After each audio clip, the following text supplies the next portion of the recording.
नमस्ते छात्रों, कैसे हो आप सब? अच्छे हो? आप सभी का डीएवी श्री विष्णु विद्या निकेतन में हार्दिक स्वागत है। मेरा नाम टी संतोष, कक्षा 9वीं, विषय हिंदी, कविता प्रकृति की सीख। यह बहुत ही सुंदर कविता है। आज हम इसी कविता के बारे में जानकारी प्राप्त करने वाले हैं। तो आइए देखते हैं कविता।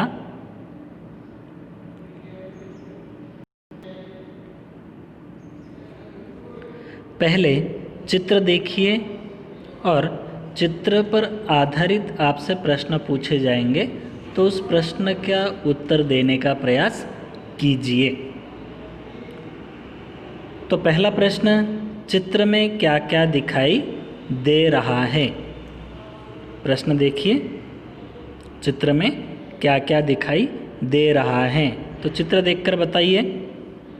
तो चित्र में एक नौका सागर को पार कर रही है और जिसमें 2 आदमी बैठे हुए हैं, नौका पर सवार हैं। अगला प्रश्न देखिए, वे क्या कर रहे हैं? वे जीवन यापन करने के लिए मछलियों को पकड़ रहे हैं या पकड़ते हुए गंभीर सागर को नाव से पार कर रहे हैं। तीसरा प्रश्न, इनसे क्या प्रेरणा मिलती है? तो इनसे हमें यही प्रेरणा मिलती है कि जितने भी गंभीर समस्याएं हो उनकी साहस और कठिन मेहनत से सामना करना चाहिए, तो हम अपने जीवन में हमेशा सुखी रह सकते हैं, लेकिन समस्याओं का डटकर सामना करना चाहिए। कविता का उद्देश्य, हमें ये कविता क्यों पढ़नी चाहिए, इससे हमें क्या सीखना चाहिए? तो प्रेरणापद कविताओं का संकलन कर उनका पठन करना, जिससे हमें प्रेरणा मिलती है, ऐसी कविताओं को हमें संकलन करना चाहिए और उनको पढ़ना चाहिए। भाव समझना, प्रकृति के कण कण में कुछ न कुछ उद्देश्य या संदेश छिपा होता है। प्रकृति की जो भी छोटा सा छोटा कण है, जो चीज़ें हैं, वो हमें कुछ ना कुछ संदेश जरूर देती है। वो हमें सीखना चाहिए, उनसे हमें संदेश लेना चाहिए। ये पर्वत, नदियाँ, झरने, पेड़ आदि हमसे कुछ कहते हैं। पर्वत भी हमें कुछ संदेश देते हैं, नदियाँ भी देती है, झरने, पेड़ भी हमें कुछ ना कुछ संदेश देते हैं। वो कुछ हमसे कहते हैं। इनके संदेशों से हम अपना जीवन सफल बना सकते हैं। वे हमें क्या संदेश देते हैं, वो हमें समझना चाहिए। वो संदेश हमें अपने जीवन में अपनाना चाहिए और अपने जीवन को सफल बनाना चाहिए। यही इस पाठ का या कविता का उद्देश्य है। कवि परिचय, प्रकृति की सीख जो कविता है, इसके रचयिता या कवि हैं सोहनलाल द्विवेदी। तो इनका हम परिचय देखते हैं। गांधीवादी रचनाओं के कवि माने जाने वाले सोहनलाल द्विवेदी का जन्म 1906 में हुआ। सोहनलाल द्विवेदी का जन्म 1906 में हुआ। इनकी प्रमुख रचनाएं, उनकी जो मुख्य रचनाएं हैं वो है इस प्रकार है: भैरवी, पूजा गीत, सेवाग्राम, प्रभाती, युगाधार, कुणाल, चेतना, बांसुरी तथा बच्चों के लिए दूध बतासा आदि। ये उनकी प्रमुख रचनाएं हैं या विख्यात रचनाएं हैं। इनकी रचनाएं राष्ट्रीयता और मानवता की परिचायक है। राष्ट्रीयता, राष्ट्र से संबंधित और राष्ट्र पर आधारित, राष्ट्र की विशेषता बताने वाली, और मानवता, बंधुभाव या प्रेम, आपस में प्रेम रहना चाहिए, मानवता सिखाने वाली इनकी कविताएं हैं।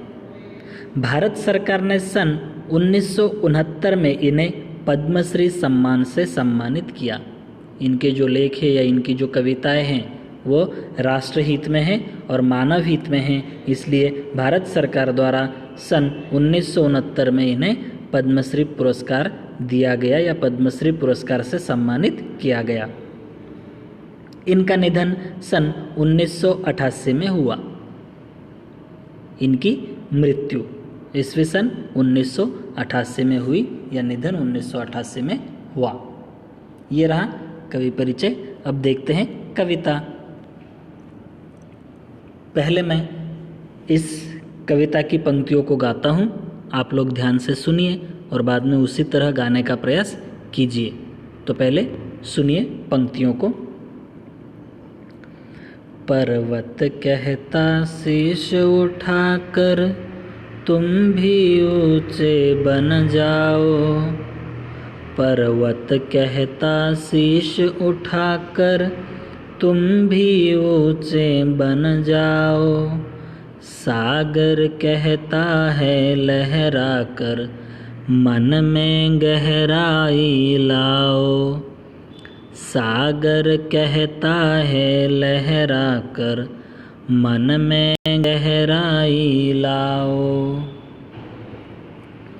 समझ रहे हो क्या कहती है उठ उठ गिर कर तरल तरंग। समझ रहे हो क्या कहती है उठ उठ गिर कर तरल तरंग। भर लो अपने मन में मीठे मीठे मृदुल उमंग। भर लो अपने मन में मीठे मीठे मृदुल उमंग। पृथ्वी कहती धैर्य न छोड़ो कितना ही हो सिर पर भार। पृथ्वी कहती धैर्य न छोड़ो कितना ही हो सिर पर भार। नभ कहता है फैलो इतना ढक लो तुम सारा संसार। नभ कहता है फैलो इतना ढक लो तुम सारा संसार। अच्छा लगा आप सभी लोगों को? इसी तरह आप लोग भी गाने का प्रयास कीजिए, स्पष्ट उच्चारण में गाने का प्रयास कीजिए। इसका भावार्थ हम देखेंगे अगले भाग में। तो मिलते हैं अगले भाग में, तब तक के लिए धन्यवाद।